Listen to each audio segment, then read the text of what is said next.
you think of your discussion as being about one thing, but actually every single discussion is made up of multiple different kinds of conversation. And in general, almost all those conversations fall into one of three buckets. There are practical conversations. There are emotional conversations.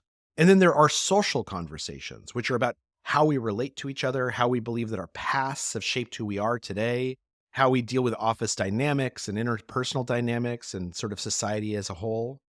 And the basic lesson here is if two people aren't having the same kind of conversation at the same time, then they will not connect. They're miscommunicating. This isn't your average business podcast, and he's not your average host. This is the James Altucher Show. Yeah, I see in your bio you're at the New Yorker now instead of the New York Times. Yeah. So I left the Times in 2017, and with the intention of trying to figure out which magazine I was hoping to go work with, and just really have enjoyed the New Yorker. I love the magazine. I love their approach to journalism. So it's been a really happy place. I'm always curious, like, how often do they expect you to write a column? Like, because those columns are very meaty in the New Yorker. Like, you must spend a lot. You can't do like one a day or even one a week. Like, you have to spend a lot of time. I usually spend about 6 months reporting and writing before something comes out. So it kind of depends. I think for a lot of people where the New Yorker is their main gig, they have a certain number of words they have to turn in by or get printed for each year. It's usually like 55,000 words or something like that.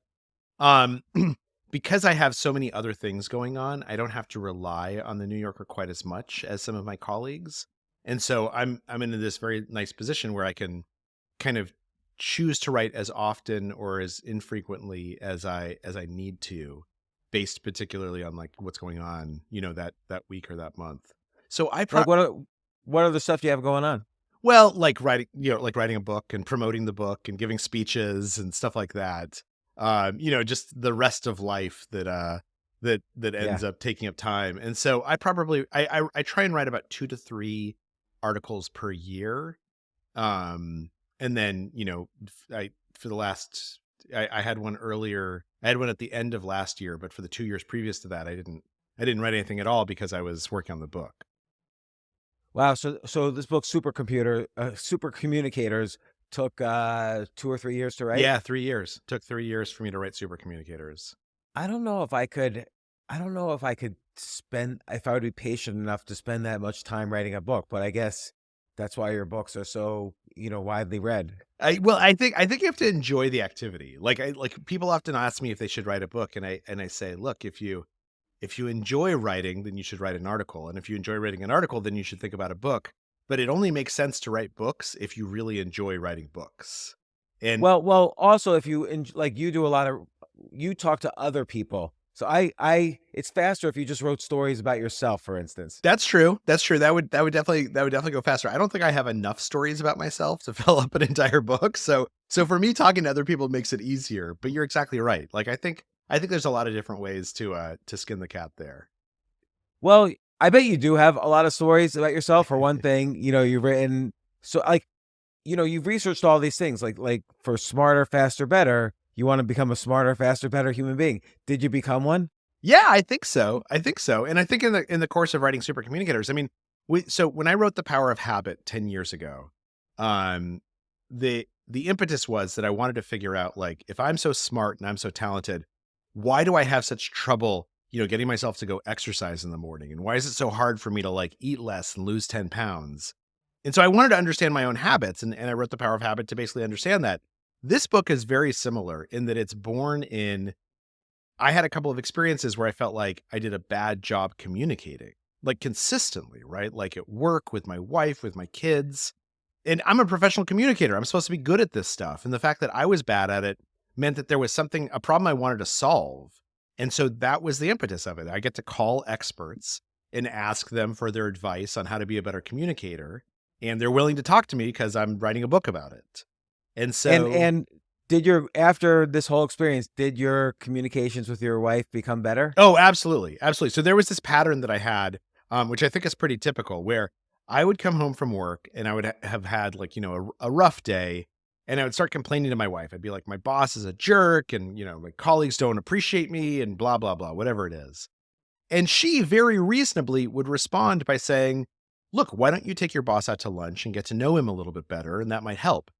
And instead of hearing what she was saying, I would become even more upset. I would say like, why don't you have my back on this? You're supposed to be outraged on my behalf. Like why aren't you taking this seriously? And then because I was acting irrationally, she would become more upset.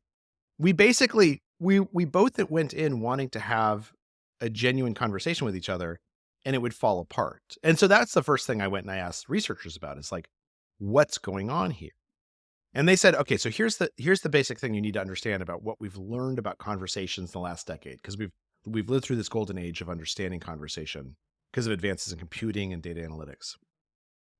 You think of your discussion as being about one thing, but actually every single discussion is made up of multiple different kinds of conversation. And in general, almost all of those conversations fall into one of three buckets. There are practical conversations, which is, I'm going to fix your problem, or let's make a plan, or let's talk about where we're going to go on vacation, or what we're going to do about Jimmy's grades. There are emotional conversations where I tell you how I'm feeling and I do not want you to solve the problem, right? I want you to empathize or to share with me how you're feeling. And then there are social conversations, which are about how we relate to each other, how we believe that our pasts have shaped who we are today, how we deal with office dynamics and interpersonal dynamics and sort of society as a whole. And they said, look, the basic lesson here is if two people aren't having the same kind of conversation at the same time, then they will not connect. They're miscommunicating. So when so I'm just trying to understand, like with your wife, then she was trying to solve a problem, but you just wanted empathy. You wanted to be hugged. I was having an emotional conversation and she was having a practical conversation. And so neither of us heard each other. We completely were at odds. Whereas now, when we start that discussion, my wife says, do you want me just to listen to you or do you want me to solve this problem with you? And I, of course, am like, oh, thanks for asking. Like, I just want you to listen. Like, I need you to listen to what I'm saying. And in fact, they actually teach this technique in schools to teachers. They teach them that if a student comes up and they're upset or they got a problem, ask them, do you want to be helped? Do you want to be heard? Or do you want to be hugged? And those are the three kinds of conversations: practical, social, and emotional. And just knowing that has actually like revolutionized how me and my wife talk to each other, because now we know just to ask. Yeah. And do you feel it becomes more and more instinctive as you practice these different methods of conversation? So what you're referring to is the matching principle in your book, which is that you have to sort of sense what type of conversation this is, and then both kind of not instinctively, but both agree in some way that this is the type of conversation we're going to have. Yeah. That I'm going to match you and I'm going to invite you to match me. It's totally instinctual, because the truth is communication is humans' superpower, right? The reason why Homo sapiens have been so successful is because we can communicate. And it's because we can communicate so well, much more richly and deeply than any other species. And so our brain is hardwired to have instincts around communication. So once you know what to look for in a conversation, you don't have to think about it that hard. It becomes instinctual. So yeah, it's absolutely instinctual for me to notice whether this is an emotional conversation or a practical or a social conversation. And now that people have heard it, if they practice it like literally like 2 or 3 times, it'll become instinctual for them too.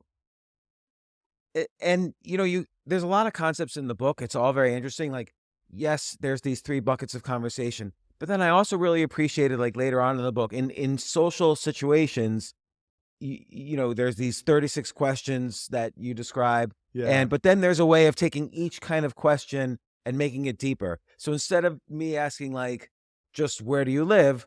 I could then say, how do you feel about living there? Like, is it, like if you say I live in a suburb, I was thinking about this as I was reading. I could ask you, oh, people always say suburbs suck, but do they really? What are some benefits, do you think, of living in the suburbs? Oh, that's a great question, right? Because if I answer that question, I'm telling you so much about myself. I might say like, no, they got it all wrong. Like suburbs are wonderful because I have such close friends there and it's great for my kids. I've just told you that that friendship is really important to me, that I have children, that my children's health is really important to me. Or if I said like, yeah, it's kind of soulless. Like I really want to move back into the city. I hate the suburb. I like to be around, art, and I like to be around culture. Now I'm telling you something very different about myself, that my values are innovation. And even if it's a little gritty and hard, that I prioritize that. So that's a great deep question. And a deep question, just for people who are listening, a deep question is simply something that asks someone to describe a little bit more their values, their beliefs, or their experiences. And oftentimes, as you just pointed out, a deep question doesn't seem deep, right? If you ask, what do you do for a living? And someone says, I'm a doctor. And you say, oh, like, why'd you decide to go to medical school? Or, do you love being a doctor? Like, does it live up to what you were hoping for? Those are both easy questions, but they're both deep questions because they're Right. inviting me to tell you something about my past and my values and my beliefs. So let's say I want to be better at different types of conversation. What would you say? I mean, I hate this question because it feels like a cliche. I'm just asking you to kind of summarize your book without actually. Uh, I would say from reading your book that the matching principle is important, but do you also want to control the matching principle a little bit? Like, if I want to have an emotional conversation, but I also have a goal that I want to bond with you, do I figure out what kind of conversation you're having and then I match it? Or do I try to control in some way that you could go from a practical conversation to a emotional conversation? Yeah, it's a great question. And it's important to recognize every discussion, every dialogue contains elements of all three conversations. So we might start emotional and then we'll move to practical together, and then we'll move to social together, and then we'll move back to emotional. So the key, what you're asking is like, should I force someone to match me or should I match them? And the truth is, it's a lot more organic. That what you want to do is if somebody clearly has something they want to say, they're emotional, they're feeling like worked up, it might be a good idea to match them initially and like give them that space to talk about their emotions, to share some of your own emotions, but then invite them to match you in a practical conversation. To say like, look, thank you so much for sharing with me how you feel. That makes a lot of sense. I'm wondering, like, do you think it'd be helpful to talk about solutions now? Like, should we focus on like how to solve this problem? Or or if you want to make it social, to say to someone, thank you so much for sharing how you feel. I understand that you're upset. Like, tell me a little bit about like how other people react. Sorry. Tell me a little bit about how other people react to this. Like what happened at work when this issue came up? Right? Those are matching you, and then I'm inviting you to match me. And it happens pretty organically in a conversation. Once we're on the same wavelength, we tend to move through the different kinds of conversations together. It's about establishing that wavelength at first that's really important. So it's almost like first you kind of tune into the same frequency, and then it's like you can, once you're able to do that, then you're able to more easily kind of change the frequency. That's exactly right. And in fact, I love that you use frequency, because one of the things that we know, and you know this from the book, is that when you're in dialogue, when you're communicating with someone and connecting with them, your eyes start dilating at the same rate, even though you don't notice it. Your breath That's pardons interesting. start to match each other. Your heart rate starts to match each other. And most importantly, your brain waves start to match each other, right? That's communication, is that I'm feeling an emotion or an idea or something, and I'm telling it to you so that you can feel some variation of the same thing. And as you feel that, our brains start to look alike. This is called neural entrainment in the neural literature. And neuroentrainment is communication. Like when we're communicating with each other and I describe being angry to you, you feel a little angry. You know what it's like to feel angry. Your brain starts to look like my brain, and that's how we're connected. And once we are connected, once we're on the same wavelength or the same frequency, then we can change frequencies together. And I'll follow you and you'll follow me. And I want, like, this makes me think, like, you have a great section in here about hard conversations, but and a lot of that is referred to, like, let's say political conversations where two people might be really good friends, but there's a fear they might not disagree on something, and that could lead to a very hard conversation.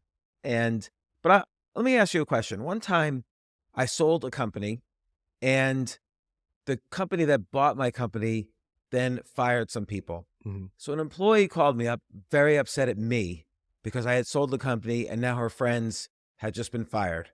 And so she was very upset at me because, she connected the logic maybe incorrectly that it was my fault. Although perhaps I was aware this was going to happen. Things happen when you sell companies. And she was very upset. And I want to ask you about my technique during this conversation. So I was, you know, I acknowledged the feelings and her feelings, and I was like, it is very upsetting. But then what I did was I did maybe like it's called a pattern disrupt. I changed my tone completely, like just very like the volume went down and I was very like unemotional. And I said, let me just ask, like, when was the person fired? Like then I just asked like a bunch of factual questions. Okay, who was there to fire them? Okay, so it was someone from the new company. It wasn't me. I didn't fire but I changed the whole tone. I changed the pace at which Yeah. questions were being answered. Like it became much more staccato, like back and forth. And I wonder, doing some kind of like pattern disrupt like that is a good way to. Yeah, yeah, absolutely. If I mean, I think if I might re-say what I just heard you say and tell me if I'm getting this wrong.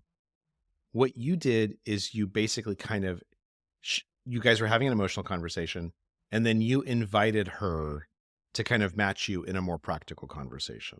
Like I Yeah, to understand. diffuse the emotion. Yeah, I understand how you feel. I want to acknowledge that you're upset. You're upset with me. But but now let's talk practicalities. Is this my fault? Like was I involved in this firing? And I think that by changing your tone of voice, and oftentimes we do this almost subconsciously, right? We do it, for instance, when we laugh or when we frown. By changing how you were talking with her, you were signaling to her, I'd like to move to a different kind of conversation.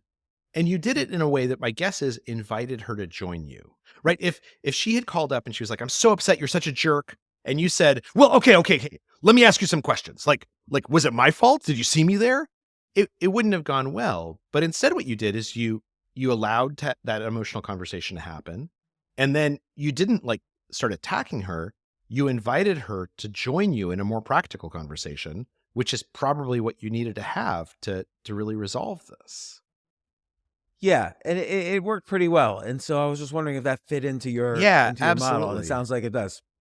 And but I'll tell you conversational problems I've had which I haven't been able to solve. Like, and let me ask your advice on this. Like one time I was living with a real social group of people, and living in a neighborhood where everybody was super social, everybody had a party all the time. It was like nonstop social extrovert heaven for extroverts, and I wasn't very good at this, and so sometimes I'd just be standing around saying nothing. And I would try to talk like, "Hey, how was your work today? What'd you do at work?" You know, but I guess I didn't go to the deeper level, like, how'd you feel about what you did at work? And you don't Like, need, I don't and know. sometimes that can be awkward, right? Like, how'd you feel about work?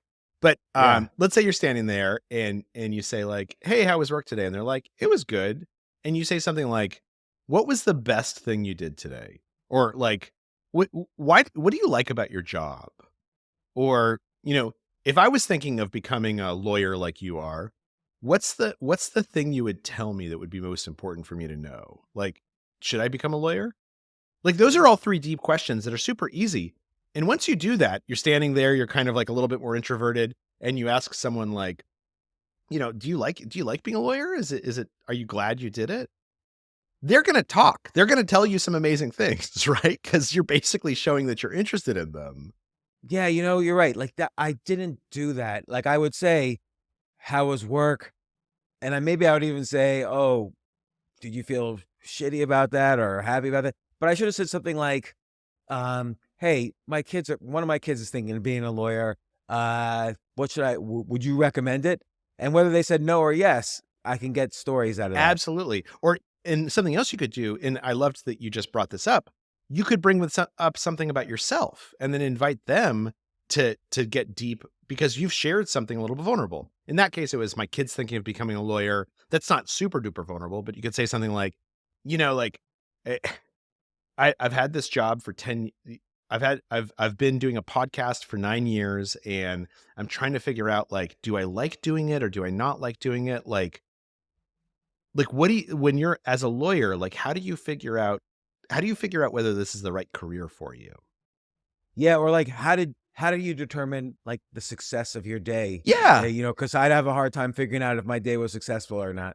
And I think that's a wonderful thing to say. That's exposing a vulnerability. And this is what we know about why deep questions are so powerful. Is deep questions are powerful because they give us an opportunity to expose a vulnerability. And then if the other person reciprocates that vulnerability, we feel really close to them. We feel trusting towards them. So if you say like, I'm just wondering, as a lawyer, how do you define success in your day? Because, like, I don't know whether I'm successful or not. Like, I don't know what the definition I'm supposed to use as a podcaster for whether today was a success or not. That's kind of vulnerable, right? Like, you're sharing something. I mean, it's not like you're like telling me, you're about your dad or anything like that, but it's showing me a little bit of who you are. And if that person is like, yeah, as a lawyer, I ask myself the same question. Some days I feel totally unsuccessful. Now you guys are sharing something real with each other. Yeah. Okay, let me take it one step. Let me make it even more difficult. Let's say I'm at a party and everybody in the room is talking about football, and I don't know anything about football. What do I just like sit that one out, or is there any? So it's totally fine to sit that one out. I will say one of the Yeah. things that's really interesting about super communicators is they are much more comfortable just sitting there without participating. Like, Hmm. so we're all super communicators at some times, but like some people are consistent super communicators, right? They do a much better job of connecting with other people. And if you observe them, what you'll see is in situations where you and I would feel awkward if we weren't participating, they feel totally at home. They just sit on the couch and they listen to other people talk. And they realize nobody's paying attention to them. Nobody's noticing that they're not saying anything. And then they wait for something to come up that they actually are interested in. Now, football's But Football's a oh, go great, ahead. right? I don't watch football either, so I know nothing about football. But I do go to things where football is playing, and like oftentimes people are talking about football, and I'm like, hey, I don't know this game. Like, tell me what I would be seeing on that screen if I was you instead of me.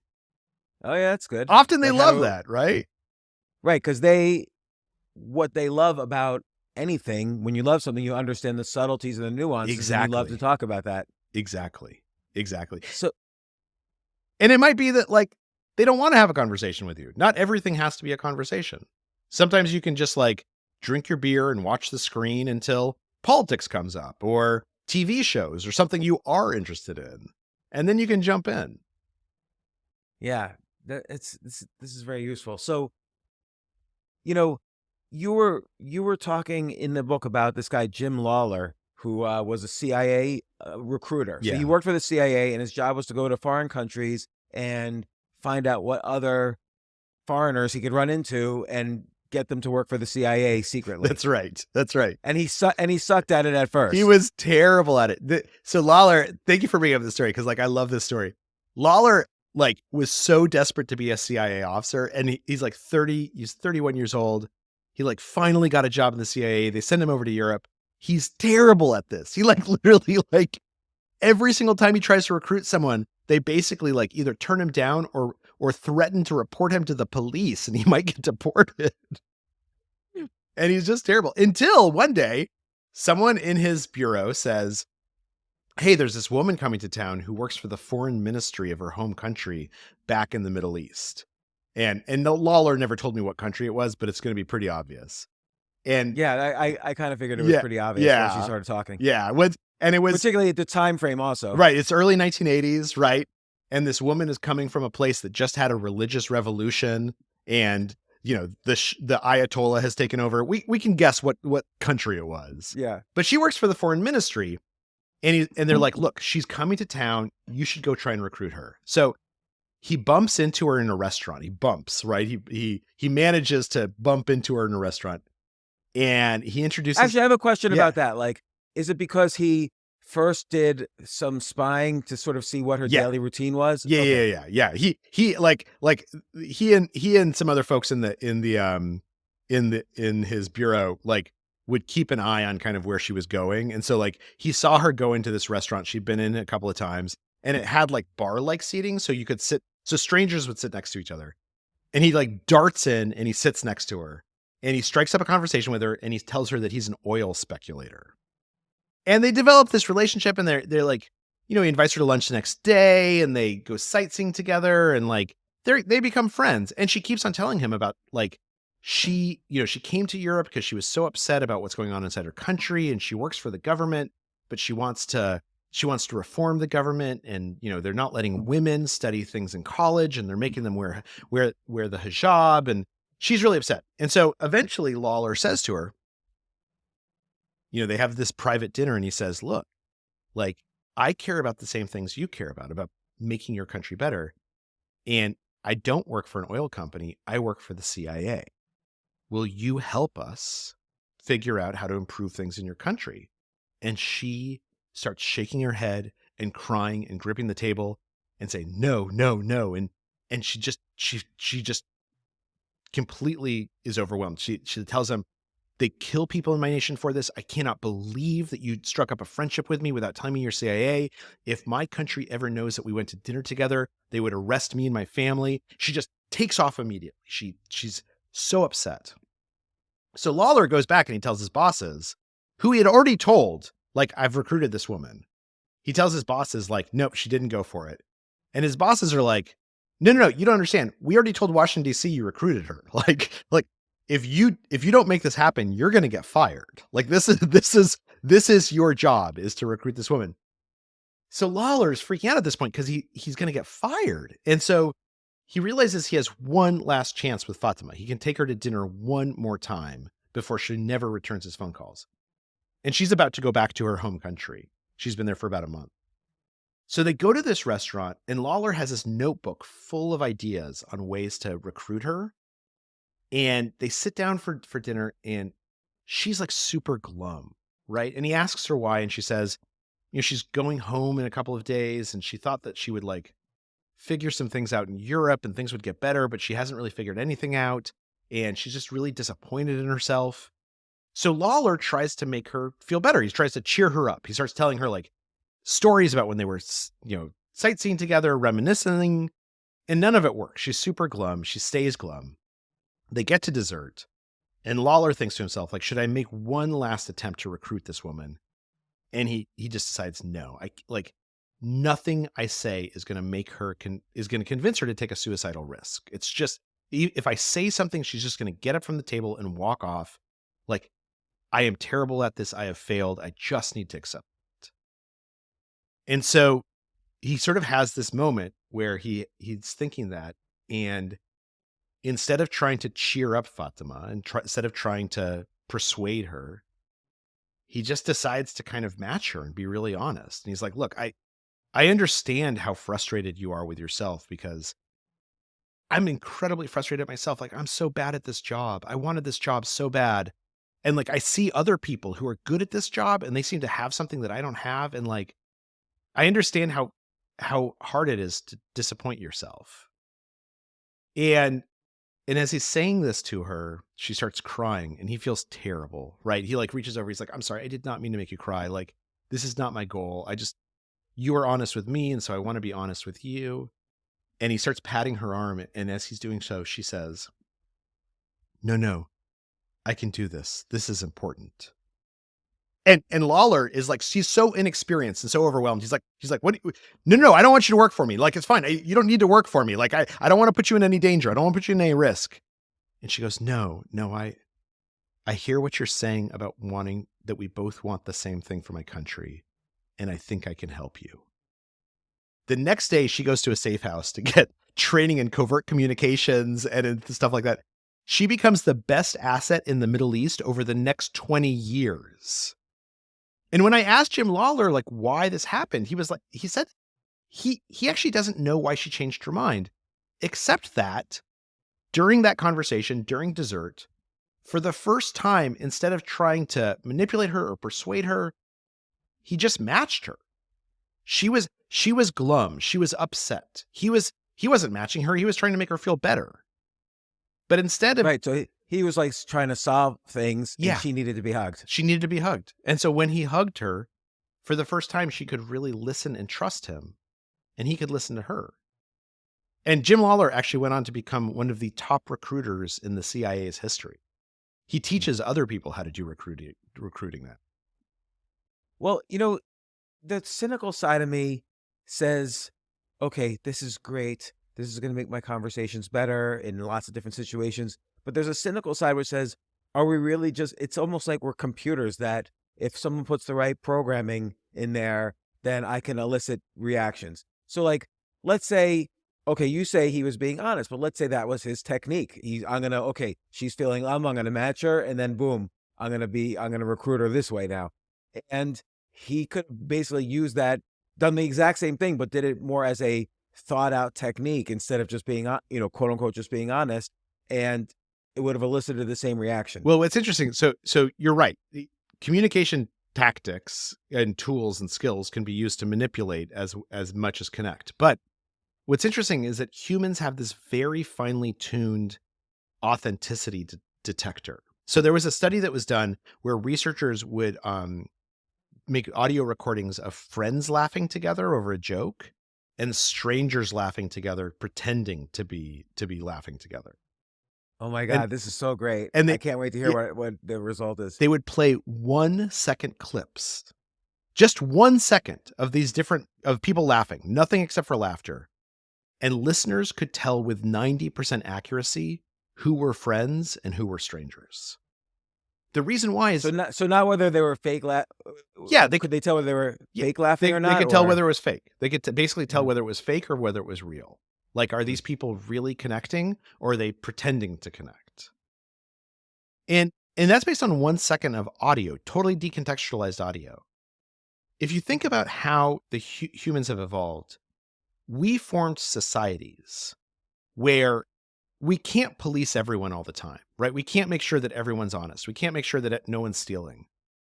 So what we do is that when somebody does something that feels like a betrayal, we overreact to it. If you're walking down the street and somebody kicks you by accident in the leg, it's not going to bug you that much. If they kick you in the leg on purpose, you're going to be furious, way more furious than the pain caused by the kick. It's because our ability to detect authenticity is very, very high.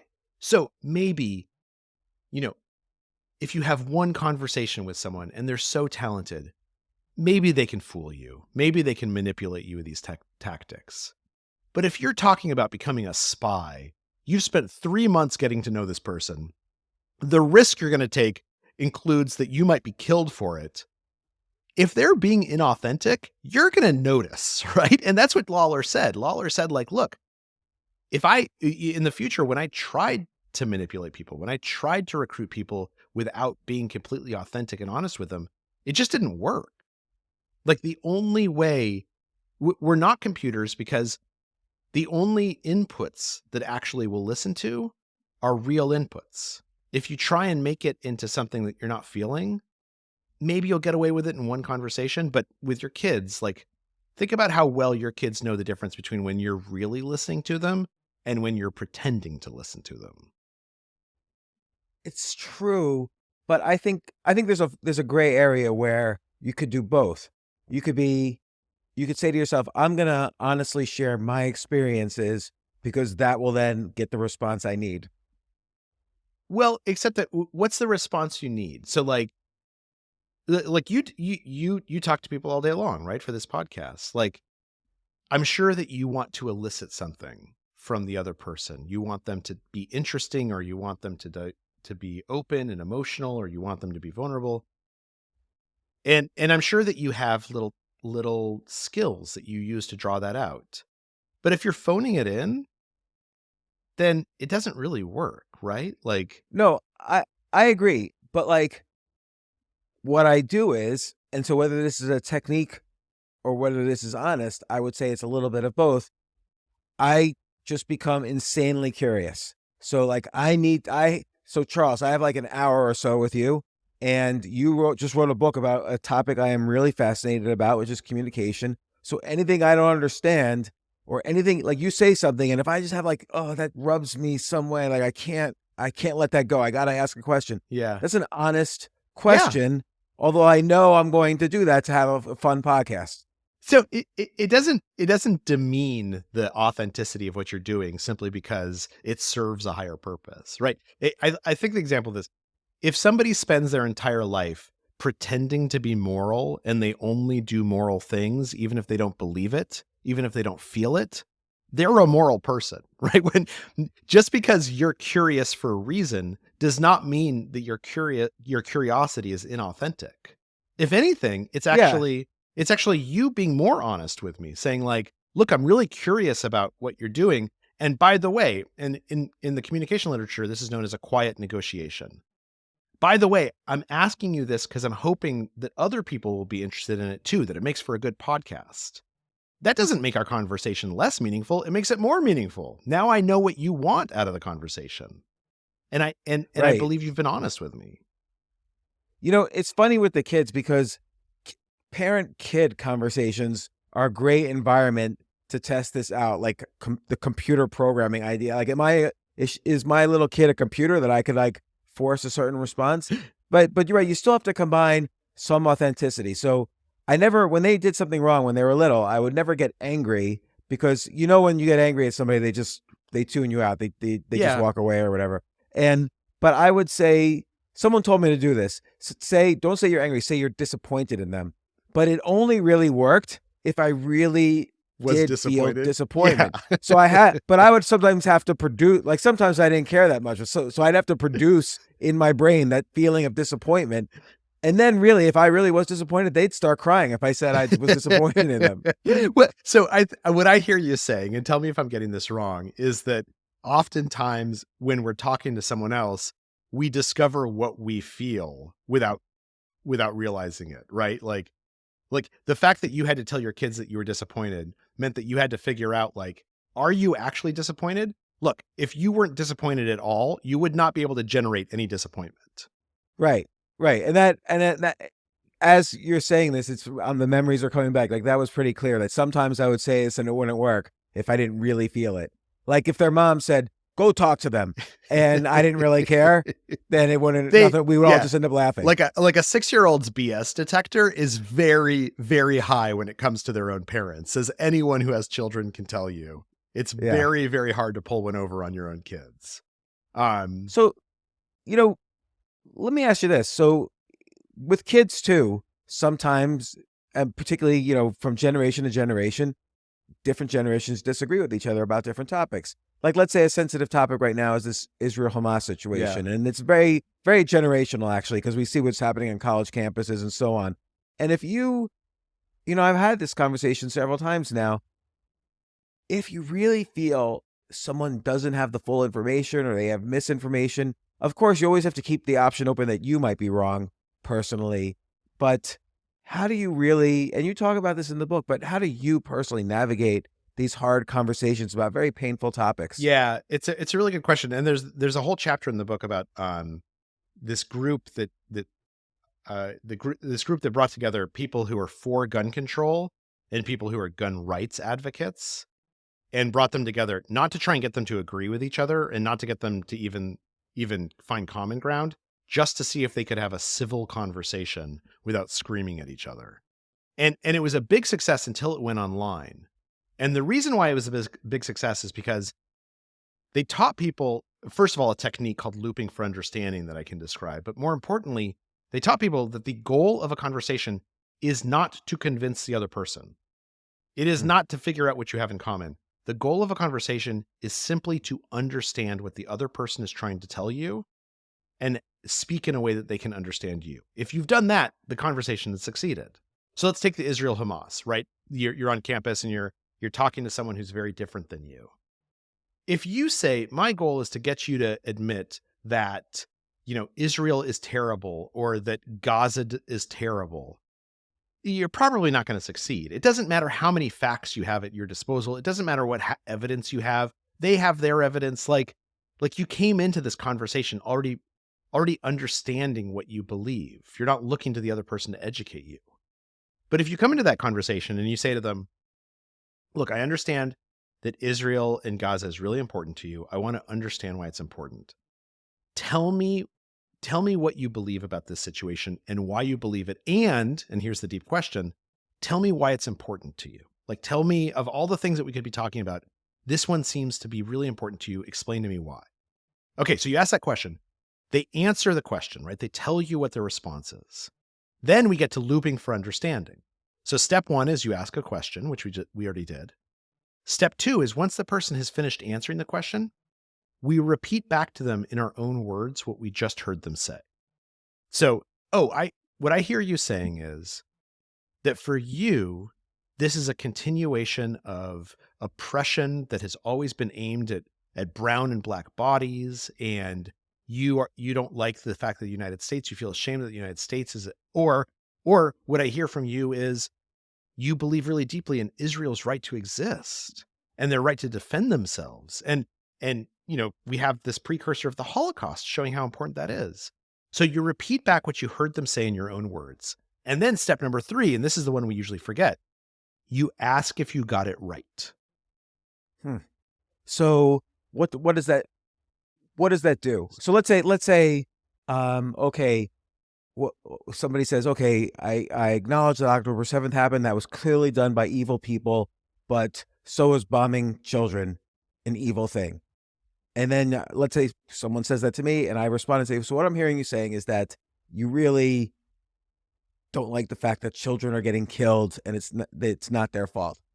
And then what's the key thing there with, did I get that right? Because when you ask if you got it right, you're showing them 2 things. Number 1, you genuinely want to understand what they're trying to tell you, right? You're not just waiting your turn to respond. You're genuinely listening and you genuinely want to understand. And number 2, it might be that they say, yeah, no, that's right. You get it. But they might also say, no. It's not really about the kids. I mean, kids are part of it, but it's more about like even bigger injustices and the systems that create injustice. And so now you understand a little bit better.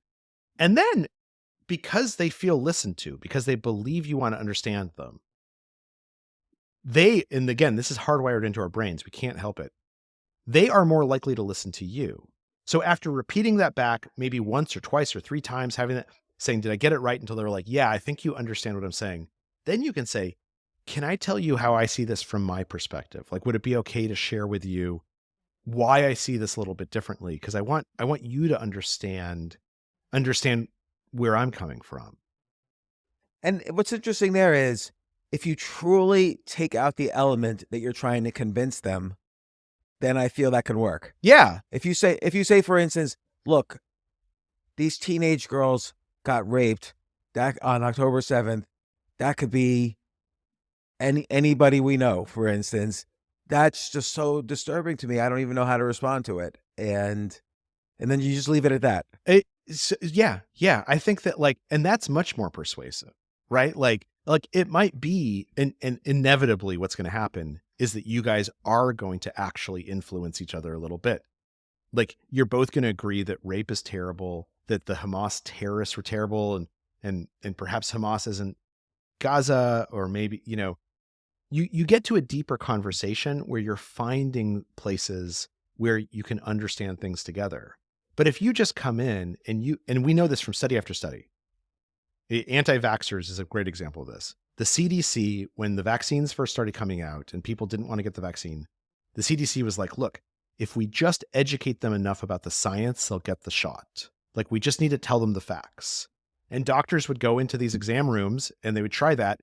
And the people they were talking to were like, no, I know the facts. Like, I've done my own research. I've gone online and I've read all this stuff. That doctor's not going to convince them that they're wrong, that they're ignorant. Like, trying to convince them of anything is only going to alienate them. What's much better is this thing known as motivational interviewing, where I ask you why you believe that. I loop for understanding. I show you that I'm listening. And then I tell you why I believe what I believe. And inevitably, some of what we believe overlaps. And people say, look, you say, look, I don't want to give my kids this shot because it's untested and I think it's dangerous. And as a doctor, I could say, nope, I got all the studies. It's not dangerous. Or I could say, I totally hear that. I hear that your children's safety is really important to you. The reason why the shot's important to me is because I see these kids come in and they're sick. And once they come in, there's nothing I can do for them. And so I just worry about their safety when they're unvaccinated. Now we're talking about the same thing. We both care about our kids' safety. We both care about the health of kids. And I'm not trying to convince you that my approach is right and you're not trying to convince me. But now at least we're hearing each other. And you might say like, oh yeah, like I understand. In fact, what happens in about 50% of cases is that at the end of the conversation, that person says, okay, I'll go ahead and get the vaccine. So so why are they convinced but not the doctor? So sometimes the doctor is convinced, right? Sometimes Huh. the doctor says, I understand why you don't want to get the vaccine. And I agree from your perspective, like you shouldn't get the vaccine. That's okay. But like when if you're saying like in 50% of the time their minds are changed, it almost seems like facts are stronger than emotions. Like ultimately facts, when people are on a common playing ground, all of a sudden, then facts win. Oh yeah, no, facts become really powerful once we're at a place where we can listen to facts. Mm. But the problem is that like when we start a conversation in conflict, I don't want to listen to your facts and you don't want to listen to my facts. In fact, you don't even believe that my facts are facts, and I don't think your facts are facts. So until we can match each other, until we can achieve this neural entrainment and really connect on some level, it doesn't matter what the facts are. We ignore them. And then you're right. Once we find something where we can talk to each other, where we can connect, then facts actually matter because we're listening to them. You know, it reminds me of like when whenever I've gone for marriage counseling, like in my past marriage or whatever, it always felt like BS to me because the big technique among marriage counselors is, look, you're going to say something or she's going to say something. The other person's going to repeat exactly what they said. And then, like you just said, then ask, did I get this right? And then it's the other person's turn. And it just feels too much of like a technique when it's orchestrated like that, with the counselor in the middle. And it never really worked for me. Although I guess like intuitively or instinctively, it works when people are just having a conversation. Well, okay, so let me ask this. First of all, I would say it sounds like going into those marriage therapy sessions, you weren't necessarily looking for a conversation, that like this is something you were willing to do because your wife was asking for it, but it's not something you were necessarily enthusiastic. Is that fair? Yeah, or maybe I just wanted to be right all the time. Yeah. And look, we don't always like, not everything has to be a conversation. Like when I say to my kids, like, I want to talk about your room, I'm not actually looking for a conversation about their room. I'm looking for a polite way to tell them, you got to go clean up your room right now. So, Yeah. so let's set that aside, whether you actually want to have a conversation. Now, let's say the counselor had told you, okay, don't repeat back what this person says. What I want you to do is I want you to listen to them. I want you to think about what they've said. And I want you to try and explain to me what you are hearing. Try and explain to me what you think they are trying to tell you. Like, that's actually a really restorative process, right? Because if your wife is saying, he's a jerk, he doesn't provide enough emotional support for me. If you say, okay, here's what I hear you saying. I hear you saying, when I do things that make sense to me, sometimes you see them as being insensitive. And I hear you saying that hurts you.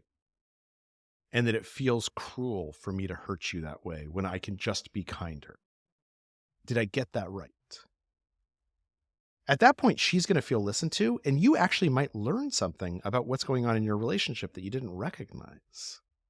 Yeah, that's interesting. So there's really a lot of self-awareness involved. Like you really have to know at a second layer of thinking, what is my real goal here? Yeah. And and you have to be open.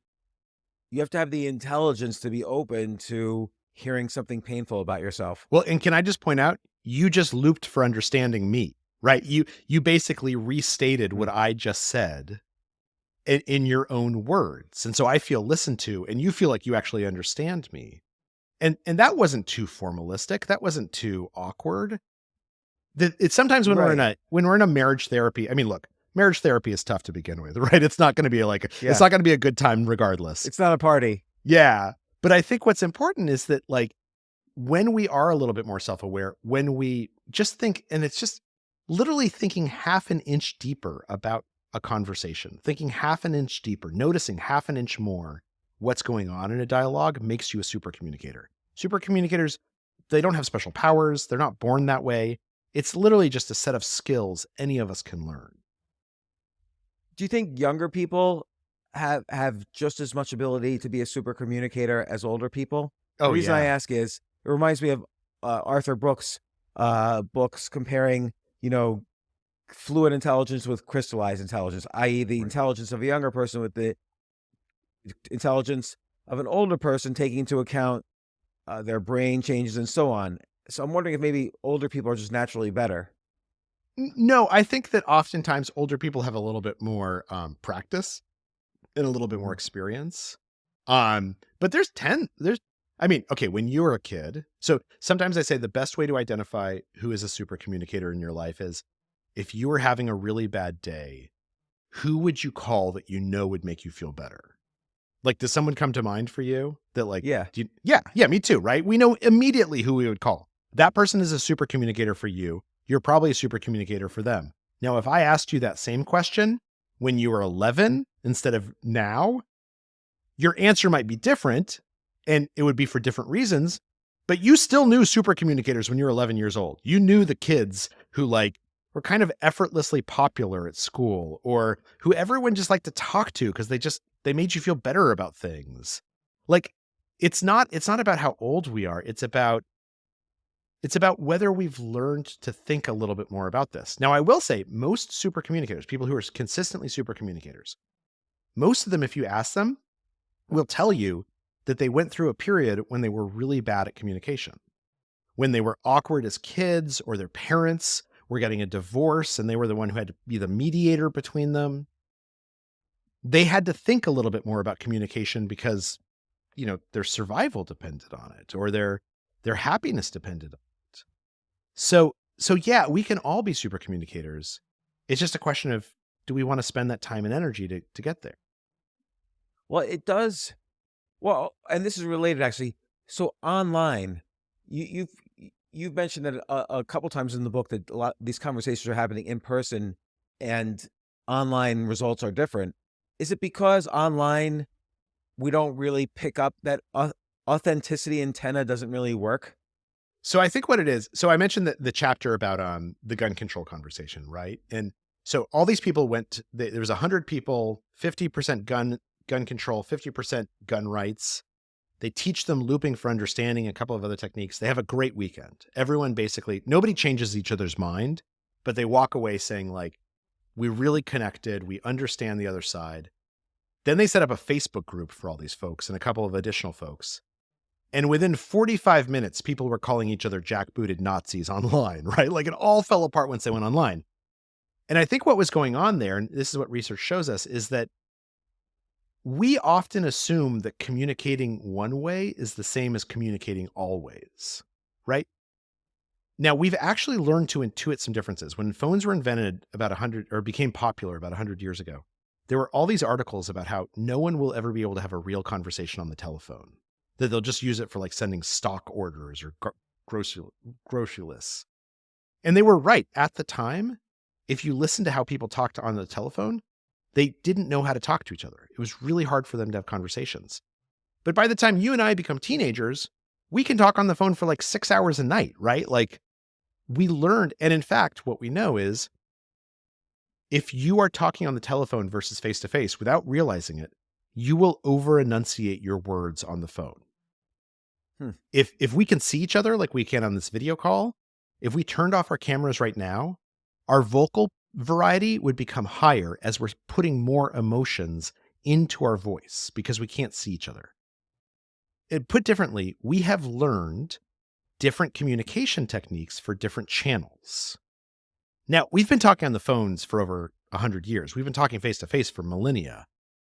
Most people got their first email address in like 1997, right? Like we've been talking Right. online. When it comes to like texting via emojis, that's like 7 years ago that started. Right. So I think what happens when people make a mistake about online is it's that they assume that I can talk to you online the same way that I can talk to you face to face. But if you can hear my voice, you understand when I'm being sarcastic. But if I send you a sarcastic email, you can't hear the sarcasm. You think I'm being serious. So part of it is kind of like the things you're missing in text, which is the sound and the Yeah. volume and the tone and so on. But I wonder also if there's just like this neural, what did you call it, entrailment or Entrainment, yeah. entrainment? This neural entrainment doesn't happen because our brains are simply not next to each other. Well, so so you and I are neurally entrained right now, right? And we're separated. I'm in California, you're in New York. There's a lot of distance between us. It's not so much the distance that creates the entrainment, it's whether we have agreed on the same set of rules for this conversation. Hmm. So think about like when we're texting someone, we know that the rule is you can be very short and brusque in a text, and that doesn't mean anything. But if I'm short and brusque in an email, you might read it differently. And if I called you up and I was like, James, and I said, James, I'm going to see you at 5. Okay, later. Bah, and hung up the phone, you're going to be like, why is Charles so pissed at me? What's going on here? Right. It's because we've agreed on a set of rules for texting and a set of rules for email and a set of rules for phone conversations. And when we forget those rules or we ignore those rules, that's when we fail to connect. But it doesn't matter if we're next to each other. It doesn't matter what type. We can entrain just as easily as long as we're in sync on what rules of communication we're using. I see. So if you're online, and you're right, like people say things online that they wouldn't say person to person. And if everybody just agreed, like, think first, would you say this person to person? If you wouldn't, then don't text it. Then the rules are a little closer. We were a little closer to understanding what the rules are, and maybe that then, entrainment happens a Yeah. little more easily. Or it might go the other way where I say, okay, so when you're online, it's okay for you to be brusque in a way that you wouldn't be. And I'm not going to get offended by that because I understand in texts we're actually brusque with each other. The key is just, again, this is the matching principle that like we need to be having the same kind of conversation at the same time. It's not just about emotional, social, and practical. It's also, have we engaged in this, quiet negotiation to figure out what the rules are for this dialogue? And then do we both abide by them?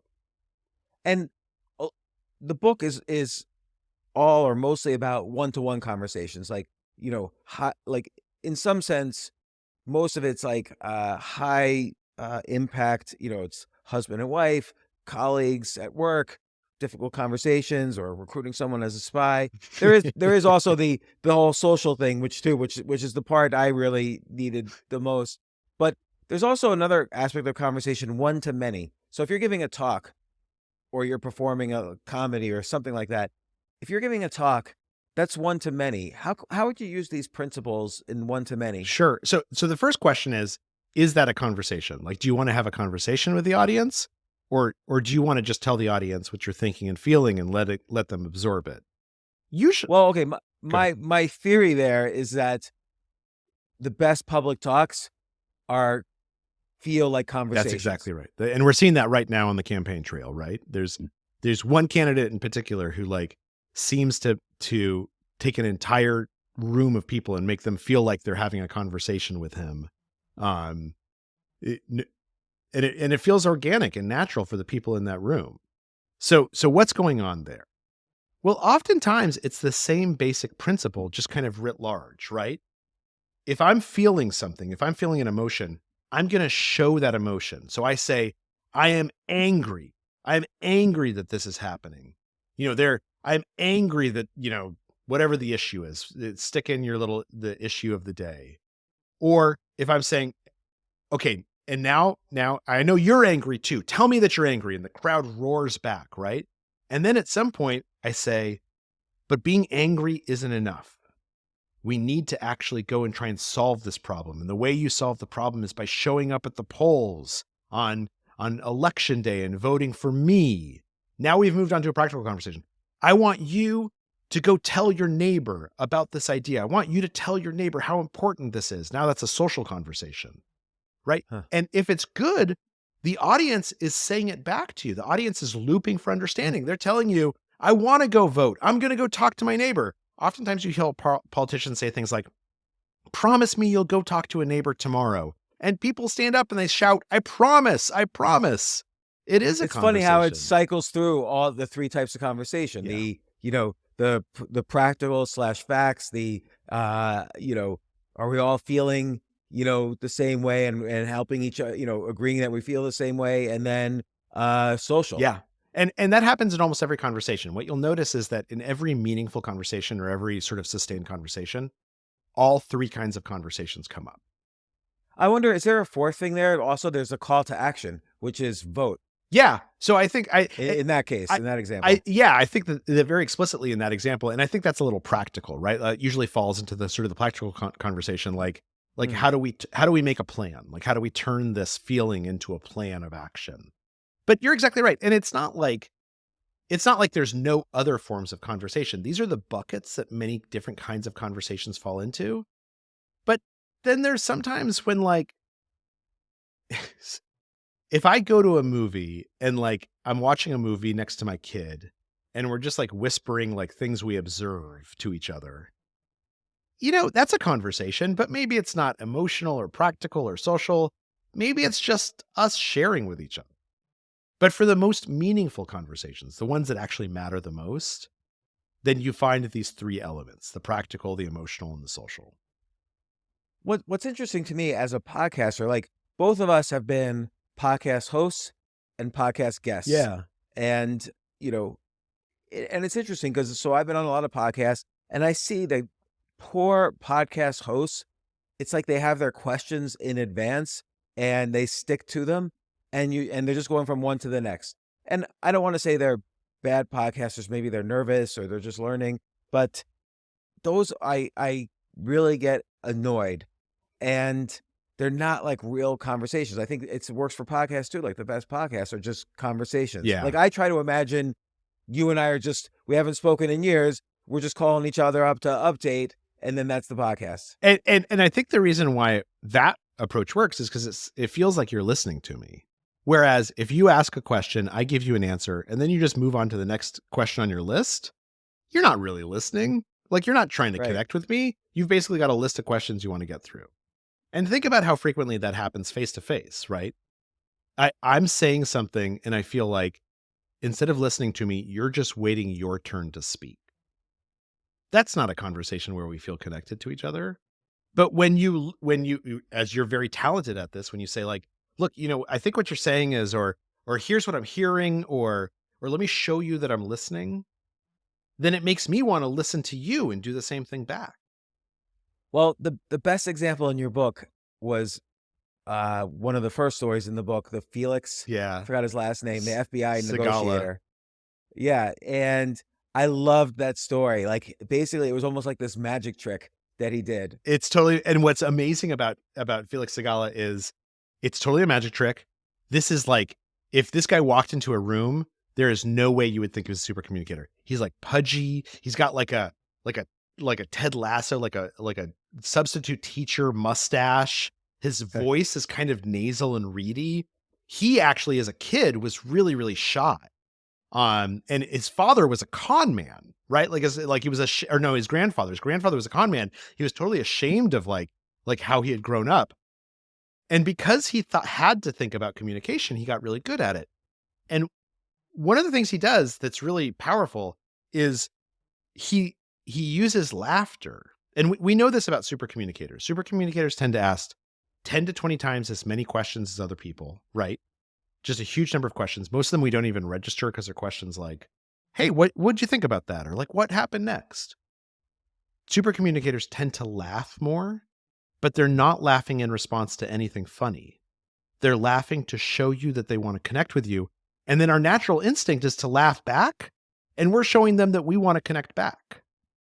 It's all these things that... And will that laughter register as authentic laughter on that other study that you mentioned? Yeah, I mean, yeah. Like if if I tell you a joke and you or not even a joke, if you say something and I go, yeah, no, I totally understand.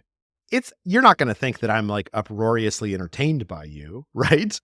But the laugh seems like authentic. It's an acknowledgement. It's an acknowledgement that you just said something. Okay. Yeah, it's an acknowledgement that you said something. It is authentic.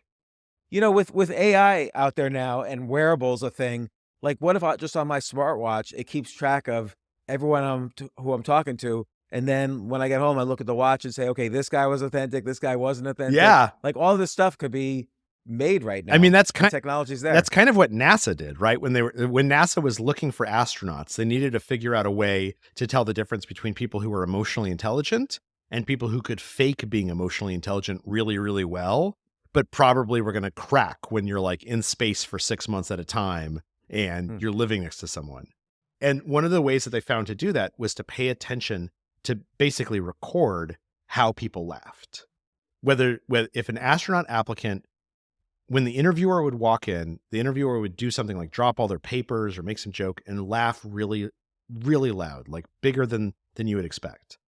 And then they would pay close attention to whether the applicant matched that laughter or whether they just gave a polite chuckle.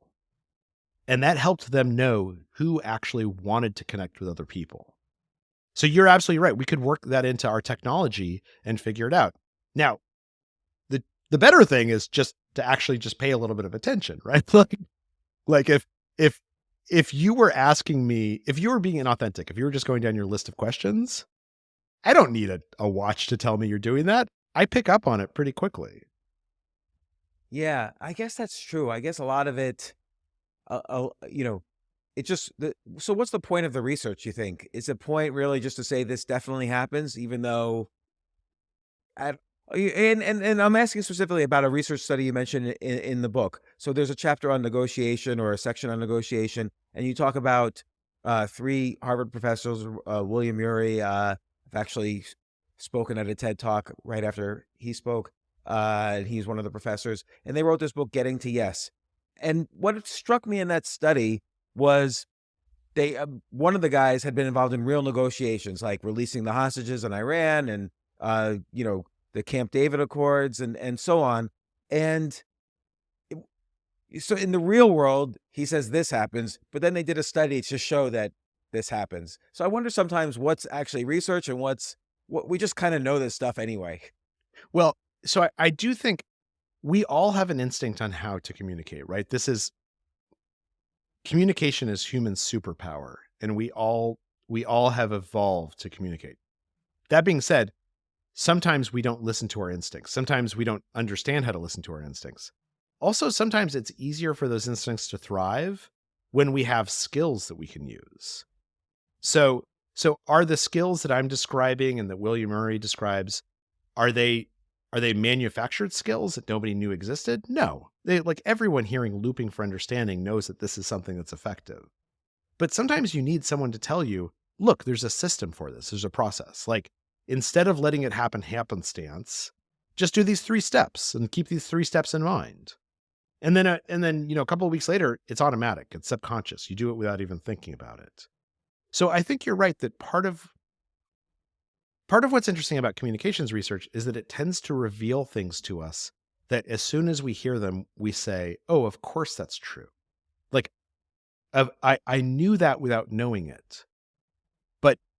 But until someone points it out to us, until someone teaches us how to do it, that knowledge isn't usable. I see. So it's like, even though you might instinctively know it, or even though you might suspect it, that the fact that, somebody did a study and shows that 99 out of 100 times this happens, now you can kind of confidently say, okay, I knew that worked anyway, but now I don't have to think about it. Like it works. I'm going to think about the things that are hard for me. But that study in particular showed that negotiation is not a zero-sum game where one person wins, the other person loses, but that both sides could win. And that, I think, is instinctively understood by negotiators. But I think if they, maybe what you're saying is if they know it in scientific research, they could relax on that part, knowing that it works, and then move on to more difficult parts for them.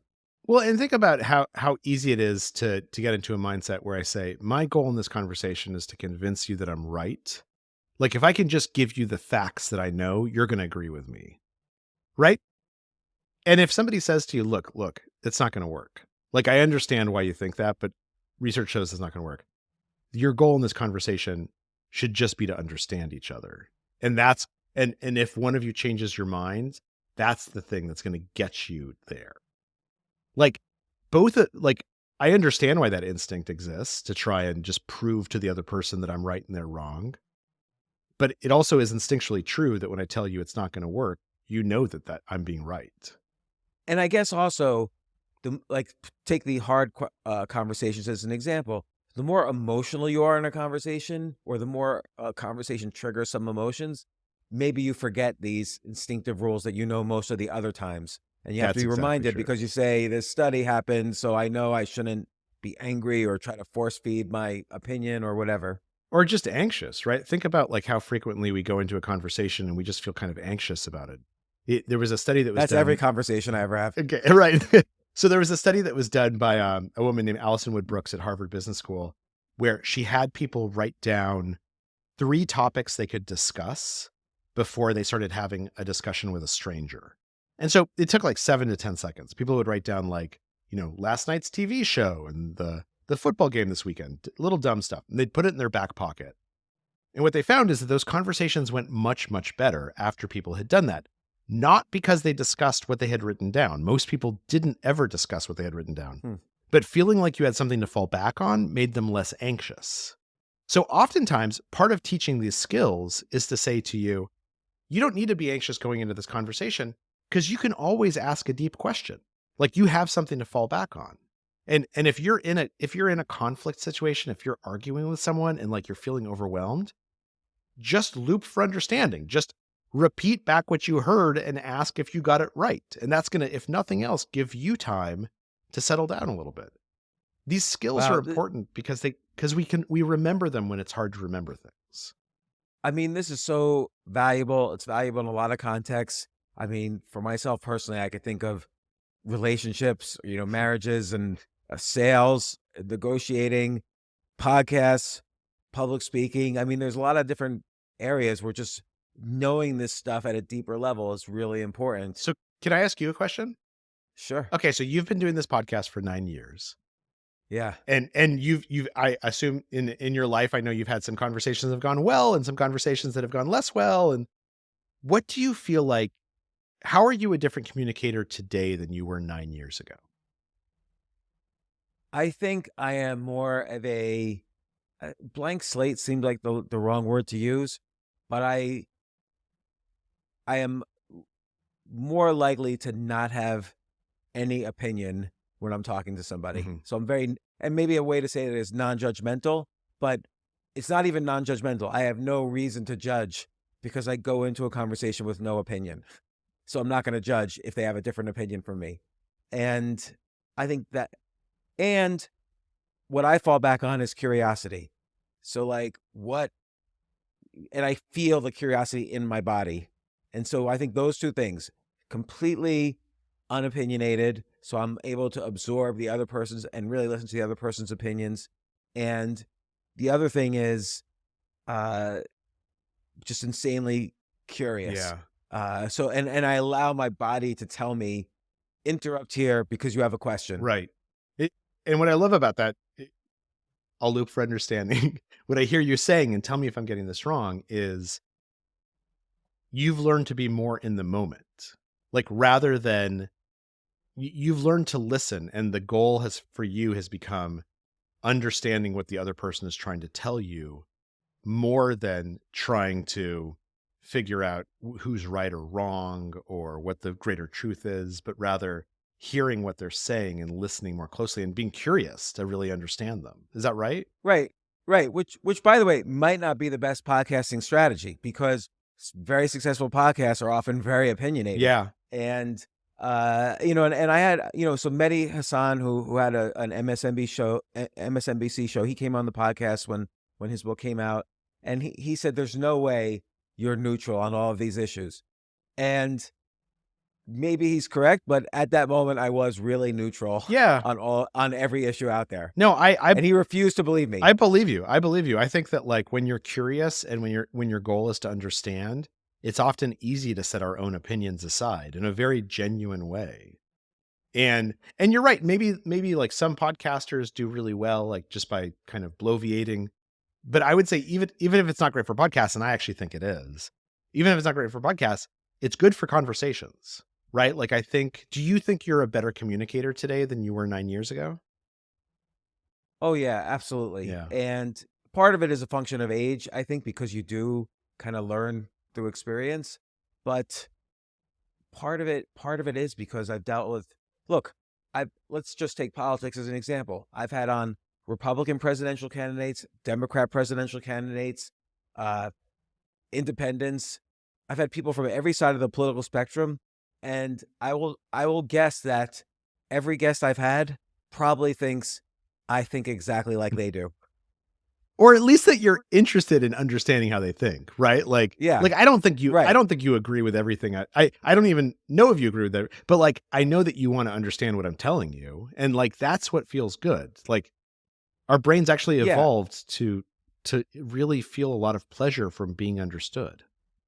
I mean, I always use as an example, I've had the same business partner since about 1999. Like, so what is that now? Almost 25 years. And he is pro-life, which he'd be happy to admit in public, and I'm pro-choice. And usually the two don't mix Yeah. very well. And we've talked about this issue many times, but I would say in a weird way, we've never had an argument about that issue. We were able to talk about it and then move on. And do you think when you talk about abortion with him, are you trying to convince him to change his mind? No. Yeah. And nor is he really trying. Look, I've had girlfriends in that time who have had an abortion, and he has not judged me, or maybe he judges them internally in his mind. I don't know. But we've never really had any kind of fight over it or anything. And my guess is like at the core of that, and again, tell me if I'm getting this wrong, is that you guys have a lot of respect for each other. Like even Yeah. the truth of the matter is no two people agree on everything, right? My wife and I, like she's a biologist. I don't really like nature that much, to be honest with you. Like, Yeah, it's boring. yeah, I get like, I'd rather like, I'd rather go see a movie and eat some Chinese food than go for a hike in the redwoods. But like, that doesn't mean that we can't connect with each other. It doesn't mean that we don't have a great marriage. In many ways. But that is though part of a successful marriage, which is that you could have different interests but still be recreational companions for each other. Absolutely. And know how to talk to each other. So when she comes home and she tells me about something she saw in nature, like we can have a conversation about it where I love her passion and I'm so interested in her passion because she's passionate about it. Whereas I would have seen the same thing and been like, whatever, it's another fish. I don't care. Right. Yeah, no, definitely. Like I'm interested in, for instance, chess. My wife could have zero interest in that. Like, doesn't know the rules, doesn't care, doesn't want to hear about, oh my gosh, this Ding Loren just won the world championship. She doesn't care, but we find common ground, like competitiveness. She understands Yeah. what makes a good competitor and what doesn't. So you always can find common ground. Absolutely. Absolutely. You find that place where you can match each other, and that's where the connection starts from. Well, Charles, when does the book come out? So the book comes out. Did it already come out? No, February 20th. Comes out February 20th. People can pre-order now. So if it's called Super Communicators, they can find it on Amazon or Barnes & Noble, anywhere you go, Audible. And also if people want to reach out to me, and I'd love to hear from people, if my email address is charles@charlesduhigg.com, or if you just Google me, you'll find my email address on my website. And I actually read and reply to every reader email that I get. So Wow, that's impressive. it might take a week or two, but like you'll hear back from me. Again, because I think communication is important, right? Like this is real stuff. This matters. All right, then let me add this. This brings up a question. This is where I am the worst at communicating. Okay. Is I'm incapable of getting back to people. So like someone writes me and usually the nicer someone communicates with me, this is over emails Yeah. or text or online or whatever. Usually the nicer someone communicates with me, I feel like I have to really compose Right. a really great response. And then 2 weeks go And- by, and then you're like, okay, yeah, I can't do it. yeah. I can't do it. Something is wrong with me on this. Like I have like a mental problem about responding to people. Okay, so here's the thing I would say. As long as you and other people have agreed on that basic rule, then it's fine, right? If I email you, if we're friends, I have a friend who is terrible at email. So I'll email him and I'll be like, hey, you want to have dinner? And half the time he literally won't even reply. Right. And like, it's easy for me to think like, oh, he doesn't actually like me. But no, he actually likes me. I just understand the rules are he's terrible at email. Like he is just bad at email. And that's okay. I accept that and I acknowledge that. I think the key is it's not that one thing is good and one thing is bad. It's who you are, but it's about communicating to the other person who you are, right? So that if I send you an email and I never hear back from you, I might think it's because you're pissed at me or something like that. But if everyone knows, if you tell people, please send me an email, I'm bad at responding, but that doesn't mean like I didn't appreciate it. Versus me going on a podcast and saying, if you email me, I will email you back. Now we know the rules. Yeah. I wonder how I can explain to people the rules in advance, though. Oh, so actually, I think a lot of people have autoresponders. Like I'll send an email to someone and I'll get something back that says, hey, thank you for your note. I only check email between, 3:00 and 5:00. So if you don't hear back from me, it's because I haven't gotten a chance to see your email. If it's really important, send me another email, right? They tell you the instructions on how to communicate with them. And at that point, I see. That's a good idea. Maybe I should do that. I always think I can do better, but maybe I should just do the autoresponder, explain the rules, and then communicate when I can. I'm afraid it'll make me even worse though. Like, oh, I sent an autoresponder. That's good enough. So, well, and the truth is, not everything deserves a conversation, right? Like sometimes people send you an email and they're like, hey, I loved your show. And they don't want anything in return. They just want to know, they just want to let you know that they loved your show. And I love those emails. For anybody in my audience, I love those emails, but I'm not good at responding to them. So Charles Duhigg, the book is Super Communicators. I love this topic and conversation. I probably have a good collection of books about communication and particularly as regards persuasion and things like that and negotiation, but you cover all aspects of communication. What a great book. We didn't even talk stories about the Big Bang Theory, how that show became such a great show using some of these techniques. And you talk about Netflix's internal culture and how they communicate. So many great stories in here. Charles Duhigg, author of also The Power of Habit, and I always forget the exact phrasing, but better, faster, smarter, or smarter, faster, better. Yeah. And I think you were on for both books, yeah, right? Yeah. You on for, Yeah. I love coming on this show. It's really fun. Yeah. We have to get you on when you don't have a book. Exactly. So, yeah, that'd be fun. Well, thanks so much, Charles. It was good catching up also. And look, great book. February 20th, 2024, Super Communicators. Fantastic.